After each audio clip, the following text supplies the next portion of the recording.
Hey guys, I'd like to welcome you to the Kortex Media Podcast, where we navigate the fast-paced world of automotive and more. I'm your host, Corson Schmidt. Here today, I have Erick Gomez. Erick is the co-founder of ARRA Mexico and a seasoned professional with 15 years of experience in the automotive and manufacturing sectors. With a background in industrial engineering and a robust portfolio of advanced training, including negotiation, change management, and leadership development, Erick has led major projects and international negotiations working with both government and industry partners. His expertise in supplier development and effective negotiation has been instrumental in launching new ventures like Auto Global Trade in Mexico. Known for his strategic mindset and ability to navigate complex challenges, Erick is a driving force behind ARRA's growth and innovation in the Mexican market. It's great to have you on. Hi, thank you very much, Carson, for the introduction. No It's worries. very I'm, nice I'm meeting you. excited. It's very nice meeting you. I'm very excited to get into this conversation. But before we jump too far in, do you mind sharing a little bit of how you stepped into the automotive industry 15 years ago and now co-founded ARRA and kind of what inspired you to start this venture? Yes, perfect. Thank you very much. 15 years ago, I had an invitation from an international company, an overseas company named Auto Global Trade, to join into their company. I used to work before for commercial brands as a buyer and as a procurement manager for Mm-hmm. companies such as Mattel and Gillette. Okay. And I worked there for almost 10 years, and afterwards I joined into the automotive industry. I joined into it, and I was invited because I was in charge of purchasing all the cars for the company. It was one of my major activities inside Mattel. So once I jumped into auto global trade, I started immersing myself into the automotive, into the real automotive uh, industry, because I was trying to negotiate here in Mexico fleets in different with different brands such as Ford, General Motors, Chrysler, and so on. So Mm-hmm. basically, it was it was how I started into the automotive industry. Awesome. That's exciting. So you've had quite experience and quite a diverse background as well, which is Yeah. super cool. That's awesome. For those who are unfamiliar of ARRA, do you mind just giving them kind of a little rundown and kind of what sets your company apart in the automotive and manufacturing landscape? Yeah. ARRA, it's a national Mexican company. Um, We started in March 2023 as commercial, but before we had 2 years of preparation and investigation and doing a lot of market research about the product that we wanted to bring into Mexico. We know that Mexico has a very wide need of electric and electromobility. Mm-hmm. You know that probably Mexico it's one of the most polluted cities. Mexico City it's one of the most polluted cities in the world. So there's a huge need for us to bring and to incorporate electromobility into the city.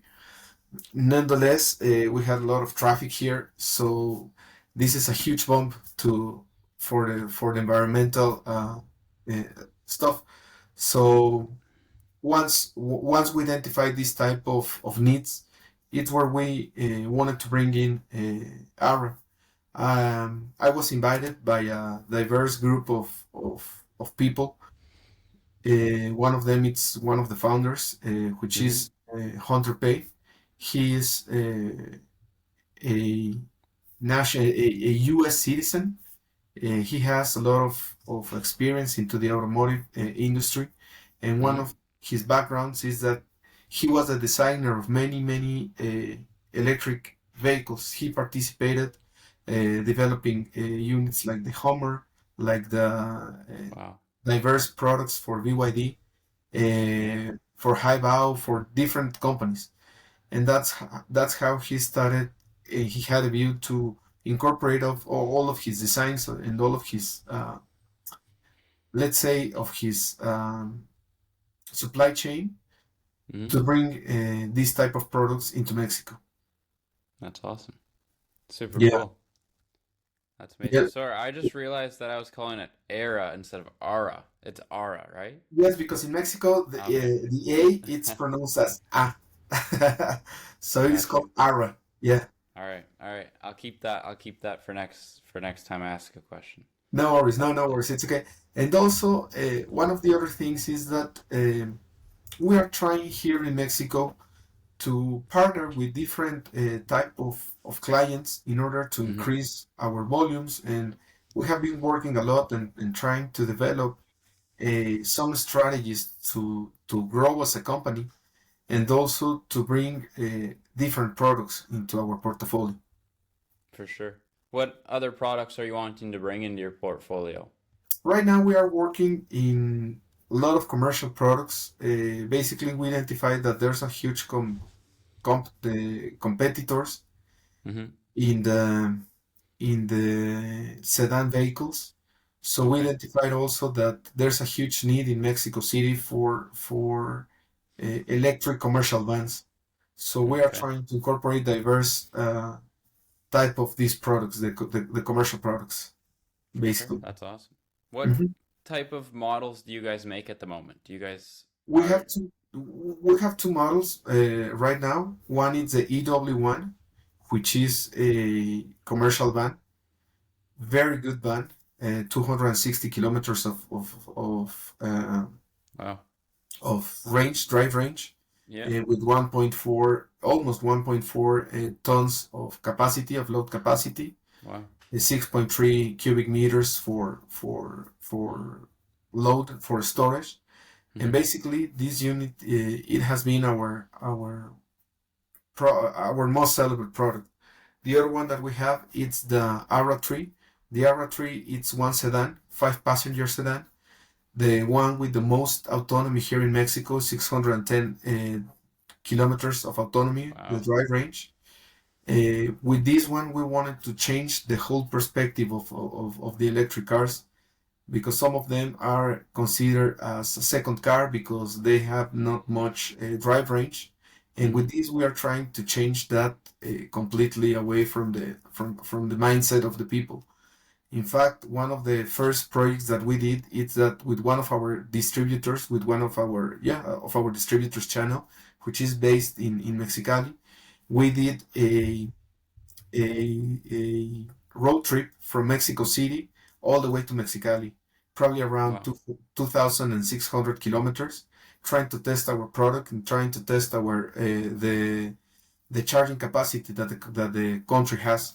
So it was a very good experience, in fact, because we realized about a lot of good things about our units and also good things about the Mexican market, because some of us used to believe that there was no infrastructure to charge our vehicles, and we realized that at least every some points of the drive of the highways and things like this, and we have already installed charging chargers for our Yeah. electric vehicles, and some of them, in fact, are already free because in Mexico, I am going to talk a little bit about numbers, but in Mexico, probably the 1% of the vehicles are electric vehicles, 100% electric vehicles. So we have a lot of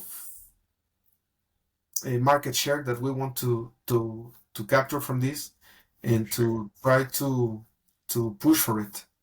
So yeah, this is our two vehicles right now by the moment. That's awesome. That's super exciting.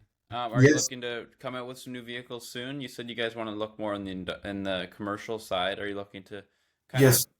push more towards commercial, or are you going to come back to doing like sedans or SUVs or anything as well?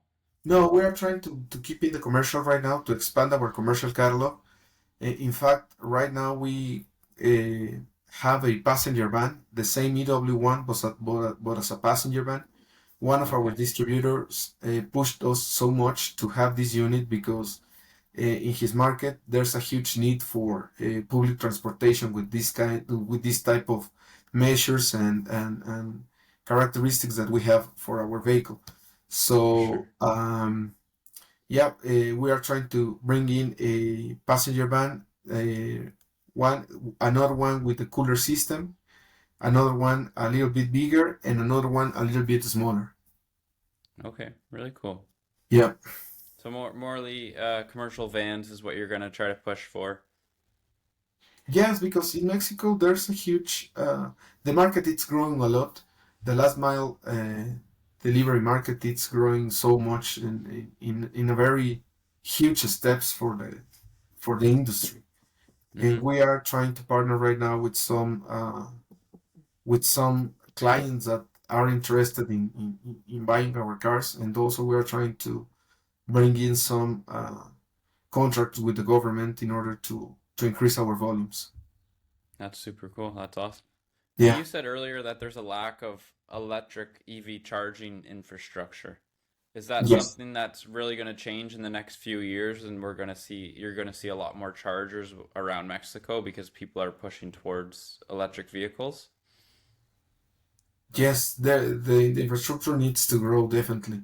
Right now, as you know, Mexico is one of the biggest cities in the world, Mm-hmm. and basically, we have grown not wider, but to the top of the. We have built a lot of buildings, and there's a huge need to have public electric charging stations, and not also private, but also from the government. We need to have a lot of support from the government to install these charging stations Mm-hmm. in the streets or in the public areas, because without this support, it's going to be very difficult for the electric industry to grow in the need that we have to. And also, this need is not only to uh, for a industry, but also it's a need that we have as a planet, as a country, as a city, because we have to push and to help a lot to reduce the emissions in the world. For sure. Yeah, it's something that's been talked for years, right? And we're slowly starting to make change to the emissions. Are Yeah, in you, fact, it's sorry, go one. ahead. It's sorry, but it's part of of our mission that we need to deliver a better world than the one that we received, and we are trying and we are pushing very hard to make this happen. For sure. No, that's amazing. That's an amazing mission. Do you see more manufacturers pushing towards hybrid vehicles over EV, or do you think a lot of the bigger manufacturers are going to push towards an EV model over hybrid? The last couple of years, there has been a lot of Chinese companies came into Mexico trying to gamble for the electric vehicles. Nevertheless, they realized that it is a very tough market because, For as I sure. said before, and as we have been talking right now, the people is very scared about the infrastructure that we have. Hmm. But therefore, a lot of companies have moved their efforts to the hybrid vehicles, such as BYD and some other competitors that we have. Hmm. But their first gamble was to come with pure electric vehicles, and now most of them are moving to the hybrid vehicles. This is giving us a huge opportunity because I believe that we are trying to bring in very good product that can help to even grow the category for everybody. Because as I said, this is going to be a challenge, and this is going to be uh, a success not only for ARRA but also for Mexico and for the whole planet. Hmm. For sure. Yeah, because whether the gas vehicles do pollute a lot of our atmospheric air, right? And we're still producing quite a few gas vehicles. But if you guys can really stand on top as the electric experts while the other companies are starting to work on hybrids, it's really going to set you apart, and people are really going to start focusing on ARRA versus buying something else. Yeah. For sure. How do you stay current and continue learning in such a fast evolving industry? Well, there's a lot of forums here in Mexico that we try to attend. In fact, last week we were in the electric expo, and we are trying to stay on top of the mind of the people, and also Mm-hmm. we are trying to learn a lot from the competitors that we have, what they are doing well, what they are doing, what their opportunities areas they have, and we are trying to improve every day. We have to be very we are trying to be very open to new For ideas sure. from our employees, and also we are trying to make a lot of research of what's going on every day in the industry. For sure. Yeah, it's always changing, right? The automotive industry is pretty, it's quite the industry to be in because there's always new things coming out. There's always manufacturers looking to do different, always changing new ideas. There's always new technology coming out, and it's just crazy. Dealerships sometimes sell like crazy, sometimes they don't sell at all. As for dealership aspect, do you guys have your own dealerships in Mexico? Or are you guys starting to adventure out to the United States as well? Or are you guys staying specifically in Mexico? We are trying to do it here only locally. The United States right now, as you know, there's a huge restrictions for Chinese Right. cars, and nevertheless, that we are a Mexican company, we manufacture our cars in China. So for us trying to go to the US, it's basically impossible, and it's not the target for us. I mean that we have to be established first, very good here in Mm-hmm. Mexico in order to expand ourselves. It has been 2 years of a lot of growth, of a lot of um, how can I say, a lot of challenges for all the industry, because also it's not easy. It's not just bring the cars and you are going to sell it. A lot of people it's trying to also uh, keep in their mind this way of thinking as the in the past. Let's say that gasoline cars are better and things like this, and they don't realize that we are damaging a lot the planet, and we keep Mm-hmm. moving. If we keep moving in that area, it's going to be very complicated our future. But For sure. also we are trying to be very aligned with the agenda, the 2030 agenda, which some countries have been stepped out of it, but we are trying to keep moving towards it. And also for us, uh, the technologies, as you said, are changing every day. Mm-hmm. Probably in the last 15 years, the car industry, the automobile industry has changed much more than in the last 60 years. And new Yeah. technologies are appearing every day. Every day it's a new discover, a new technology. One first was electricity, then it's hydrogen, and we are going to be moving a lot with this type of products. But the truth is that the industry will keep moving, and Mm-hmm. if we stay uh, as we are not going to move with it. That's why that's the biggest challenge that all of the manufacturers and that all of the automobile Yeah. The main, industry has. for sure. Yeah, it's just the way of the world, right? Everything changes all the time. You need to make sure you stay on top of those trends. You spoke earlier about if we stick with gas vehicles, how our world's really going to take it, and you guys really want to stick to that 2030 mark, getting electric vehicles out. Do you guys have a way of recycling the batteries when they end up failing after so many years? Do you guys have a way that you can go in and remanufacture, recycle the batteries to maybe resell them as a recycled battery? Yes, we have right now a partnership here locally with a company. They are going to help us to re-enhance our batteries and try to give Mm-hmm. them a second use. Right now, it's very soon for us to say that uh, to to invest a lot of time and efforts in the industry, because in this type of recycling, because right now we have only 2 years. The cars that we have been selling are still in their warranty period. But yes, we are already partnering with a company here That's locally. awesome. He's trying to recycle and to give a second use for the batteries. That's great. That's awesome. Because I Yeah, think the biggest thing, in my opinion, is what's going to happen when we get, if we do turn to all electric vehicles, what's going to happen when the batteries go bad, and what are we going to do with them? Because we don't want them to sit in landfill as well, because they're full of toxic that's it. chemicals as well.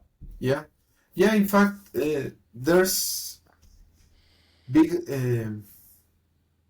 let's say, there's big advantages of other countries that have started their electric journey before than us. Yeah, And for example, Costa Rica is doing very well. They have a very good recycling program.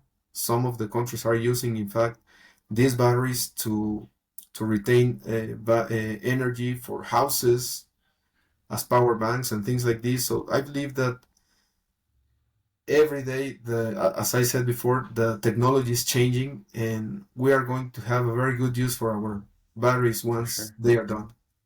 for sure. Do you guys sell them at your own dealership, so at ARRA dealership, or do you guys have other dealerships that you talk to and try to sell more around Mexico other than one spot? Yeah, we have a. It's not big, but we have some dealerships across the country. We have 6 dealerships already, Oh, nice. and we are trying to partner with them to sell directly from them. We are trying to bring in not also a big dealership net, but also, as I said, we are not probably as big as many other companies, but we have a very strong structure in the company, inside the company. We Mm-hmm. have very good manuals and very good um, employees that support us. And yes, we are trying to sell not only through us, but also from our dealership net. For sure. Yeah, that's amazing. So, Yeah. do you guys, if I was to come to a dealership and buy an ARRA vehicle, do you guys supply a charger with that as well, like for extra cost? Do you guys sell chargers for your vehicles as well? We have a partner here in Mexico, Okay. and we are delivering the cars with a charger, with Awesome. a level 2 charger, 7.6 kilowatts per hour. It's for free, and all the only thing that the final user needs to do is to pay for the installation of the charger. Installation. Yeah, and if the client needs another charger or bigger chargers or smaller chargers, as I said before, we have partnered here locally with a company based in Spain. They produce their own chargers, Mm-hmm. and we can supply as many chargers as we want. We have a very big stock of chargers here in Mexico with them. Not owned by us, but we can purchase every day from them. That's cool. That's awesome. It's nice to have Which that is partnership within the country so you can really help your customer out, right? Yeah, and it's better because in that way we are avoiding a lot of indirect cost For that sure. can increase the cost of our operations. So we are trying also to move to optimize our resources, to optimize our headcount and everything. Yeah. For sure. Do you see newer manufacturers coming out as we go through the years? You said you guys started in 2023, right? Mhm. Do you see more and more electric EV manufacturers making their way to the surface, or is it something that you don't see very often? Well, just to let you know, in the last 2 years, 26 new manufacturers arrived to Mexico. Wow. Holy Yeah, cow. and it is said that there's still another 16 trying to enter into the country. Wow. That's crazy. Yeah. How do you guys set yourself apart from the other manufacturers? Is it because you guys are a Mexican company that you guys originated in Mexico? Yeah, and as I said, we are trying to establish and to integrate a totally new, um, I don't want to say new, but a totally different uh, Different, like eh, approach? approach, and also to have a different catalog, For sure. because most of our competitors have uh, are looking to attack the to tackle the sedan vehicles. Mm-hmm. And for us, we have one, which is the ARRA 3. And as I said, the big difference between our vehicle and the rest of them, it's the autonomy that we have. No one Mm-hmm. here has 610 kilometers. So with this type of of uh, highlights, we are Mm-hmm. trying to bring in products that doesn't compete with all of the products that we have here. And again, probably you have seen it in the last year. A lot of competitors and a lot of, I don't want to say competitors, but a lot of new technologies are emerging in the market For for sure. for car industry, and they are trying to go everywhere. And in fact, it's part of the globalization, and it's part of the new world that we are living. We have Mm-hmm. the ability to know everything that is happening in the world just with a cell phone. Yeah, it's pretty crazy. Yeah.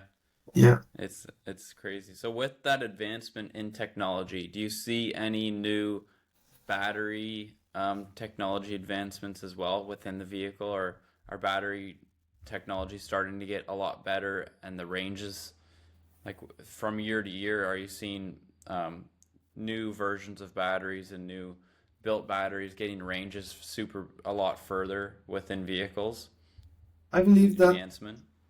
I believe that the batteries is something that is going to change very soon in the short term period. We have seen that when everything started, probably the drive range of the vehicles was less than 200 kilometers. Yeah, Right now, that's why most of the people believe that the electric car can be used as a second car for the family for yeah, small rides and things like this. But we have seen throughout the years that battery technologies are starting to be better. Uh, New elements are being incorporated into the batteries to make them last more and to make them have a better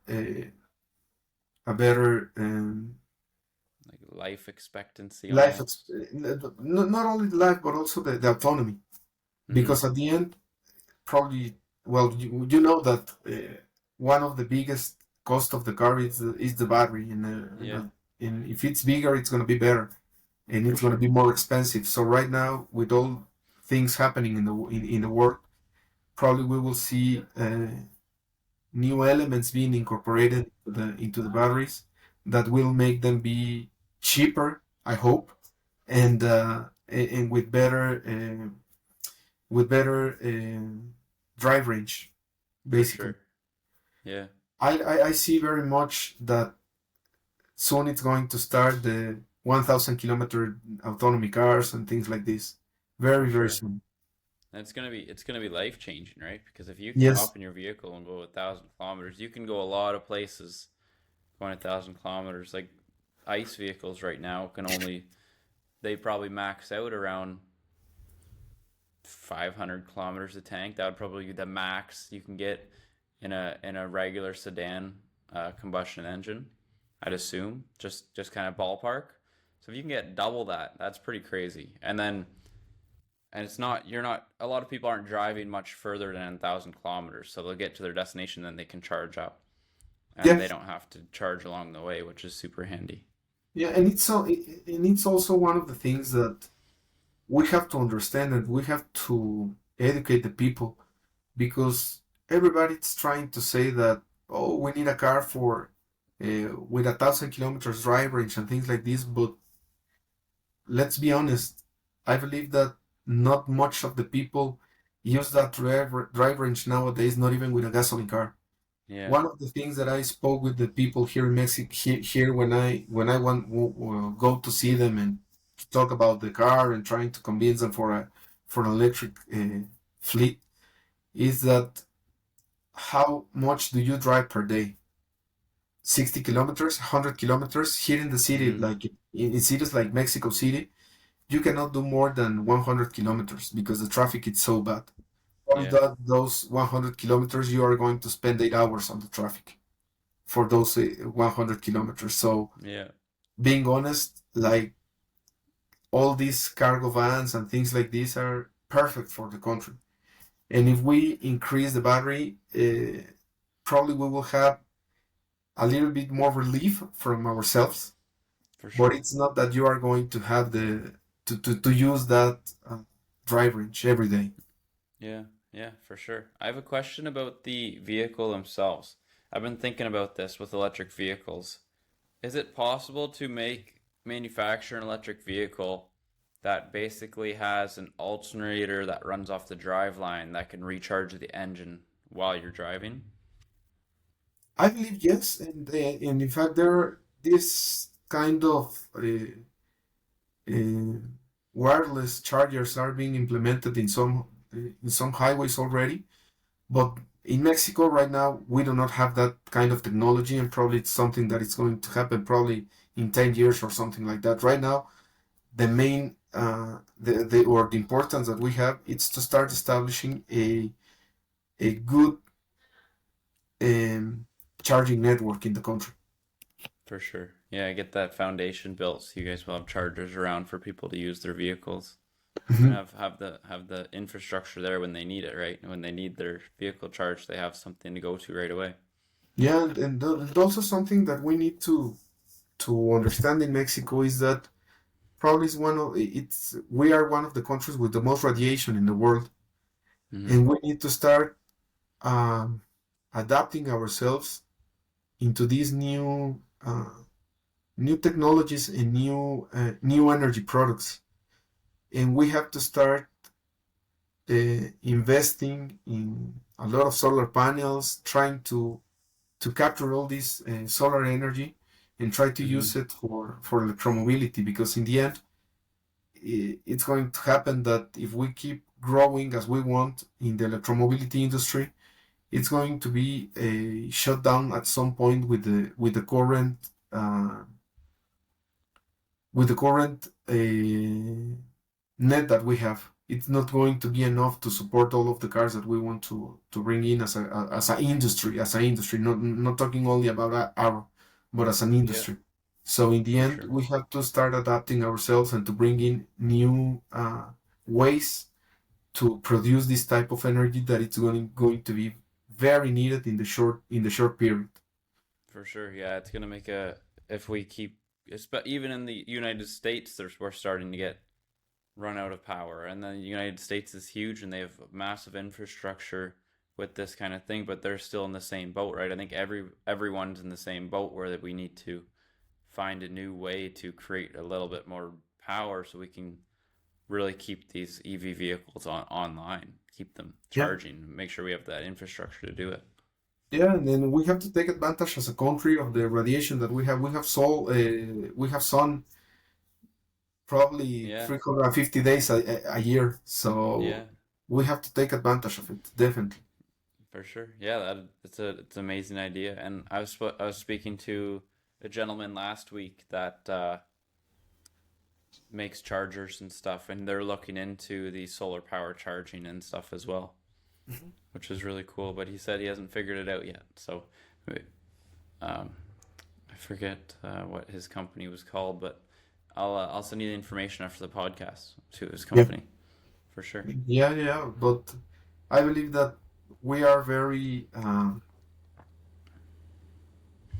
lucky to have all these natural resources as a country, and we have to start thinking about it and to start changing our way of thinking, not only for us but also for the new generations that are behind us.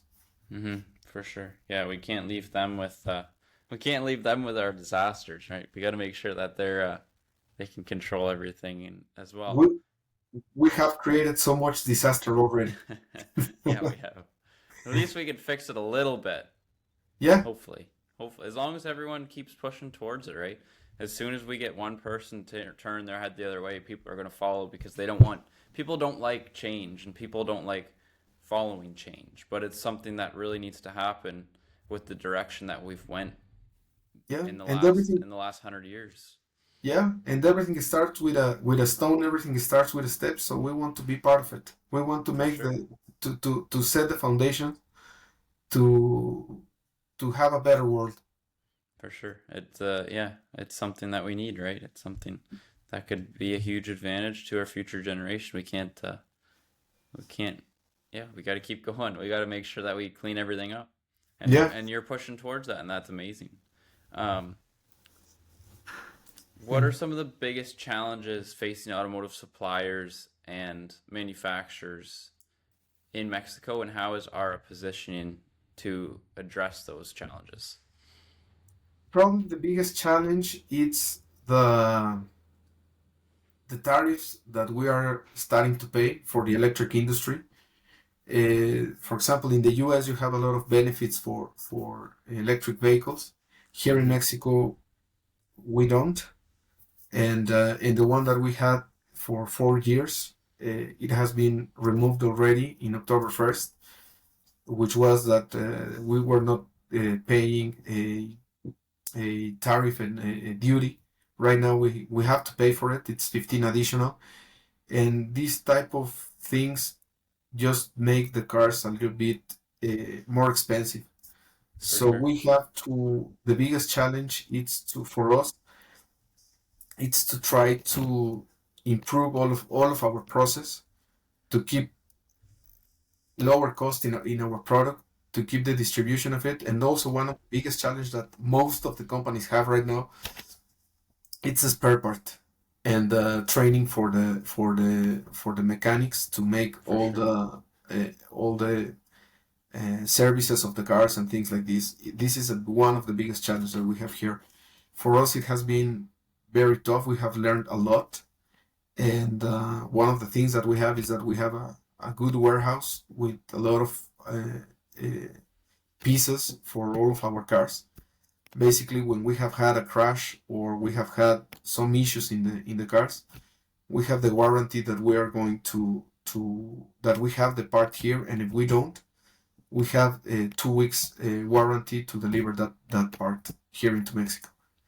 And it's a work that we have done very strongly with the plants, and it's a work that we are trying to keep our word on it because it defines us as a company. For sure. And and there's companies here in Mexico that ask for 3 months to bring in a part. There's a lot of it has been said a lot that there's a lot of companies with huge problems for demands on the lawsuits on the way on the service areas. So not by the moment for us. We are trying to move very smooth and very cautious on this, and we are trying to attack and also to attend every single of our clients as a unique client. So we have very strong relation with most of our clients. We have very good relations with all of them, I believe.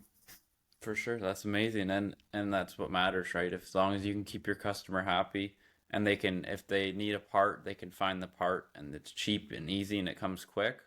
That's the Hmm. biggest thing because especially right now with the tariffs and everything, um, fixing vehicles or getting parts, a lot of them come from the United States and it's super expensive and it takes a while to get. I'm in Canada, right? So it takes a while to get up to Canada and it's expensive.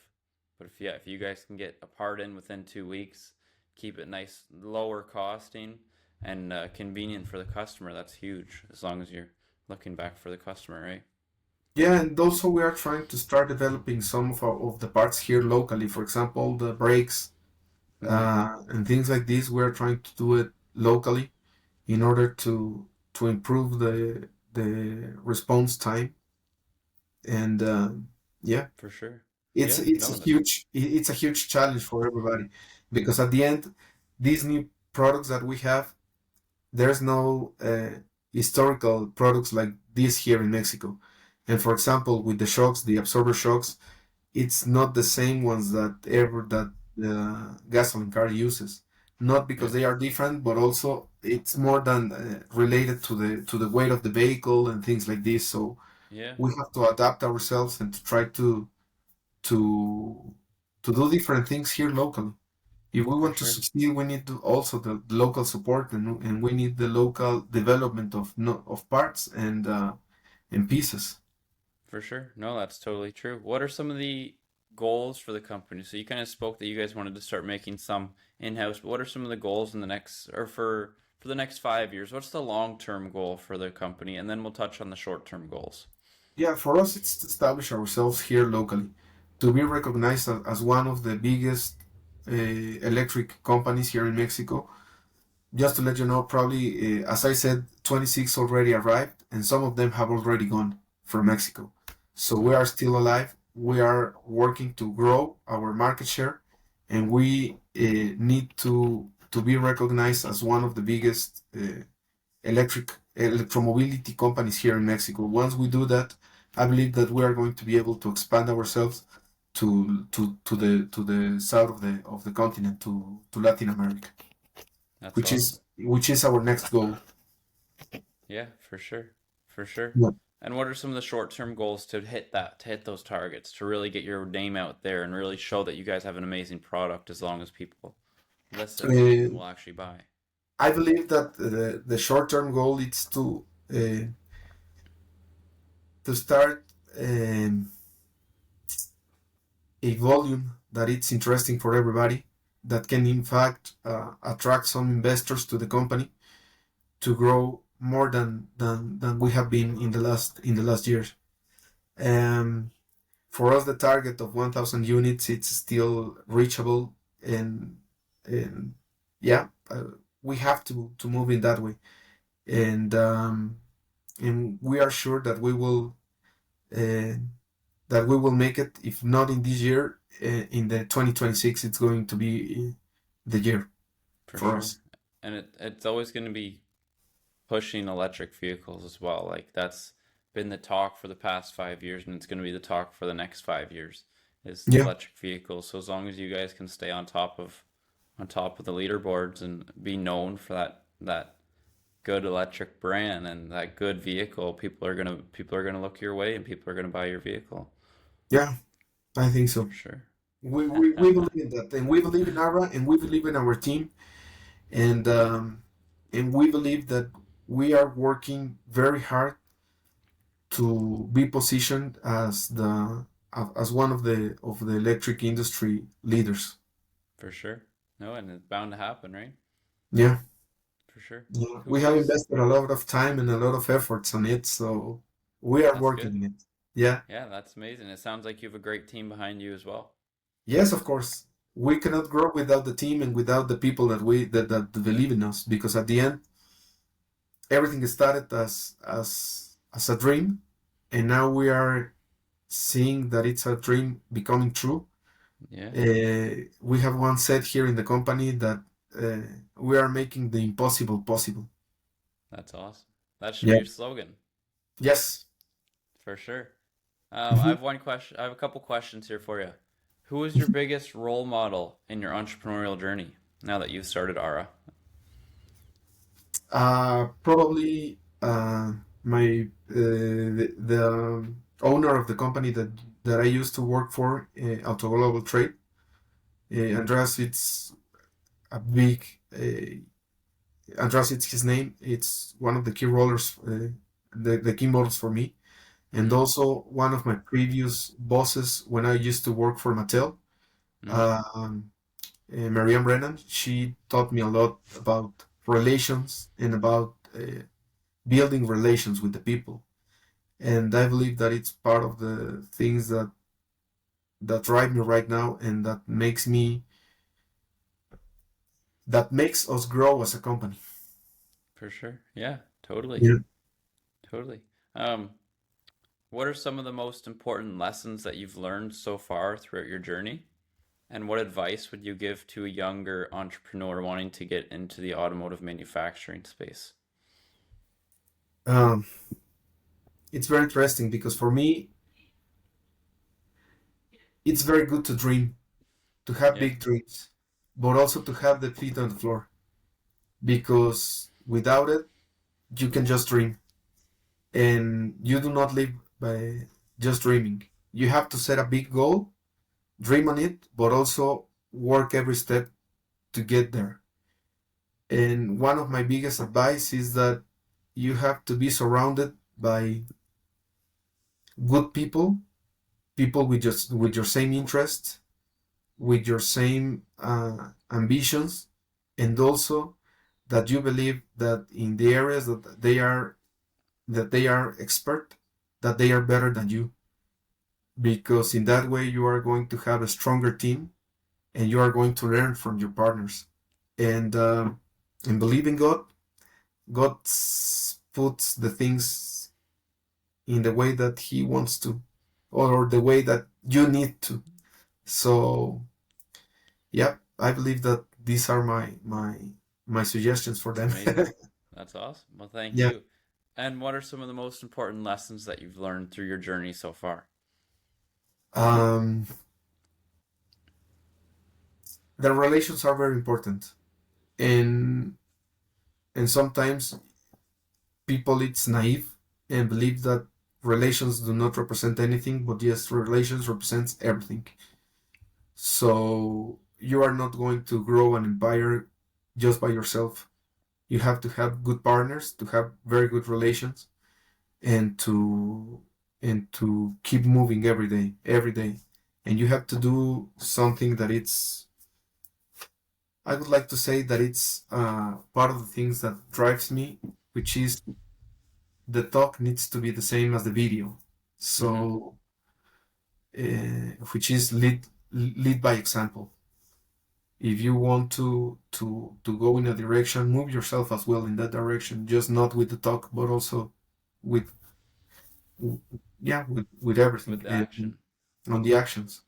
Yeah, and yes, the relations it's the most important. We have had people that deceived us in in our path, that came in and then left, Mm-hmm. and you have just to learn from them and keep moving.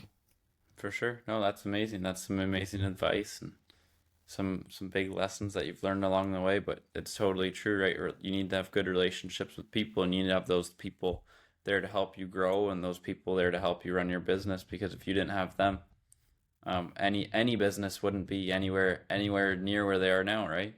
Yeah. You need good people to take you there. Yes, and you need to stay focused on your target and on your goals. Stay For sure. focused. That's amazing. Awesome. Well, I Yeah. appreciate you coming and sharing your mission with my audience. It's an amazing mission, and something that definitely needs to change in the world, right? Like, we've seen the issues arise the past 10 years. It's gotten a lot worse, but I think we need to start pulling the reins and start cleaning up after ourselves and making the world a little bit of a better place. And I love that you were able to talk about your mission, and gave us your opinion on it as well. Thank you very much, and thank you for the invite. It was very nice talking with you, and I believe that you will hear a lot of from ARRA in the next years. I hope so, I and believe we are so too. working I close hope to so. it. I'll Yeah, have to I'll have to buy one myself, maybe my first electric vehicle. please do so. Awesome. Thanks, Eric. I appreciate it. Yeah, me as well. Thank you very much. Thank you very much, Carson. No worries.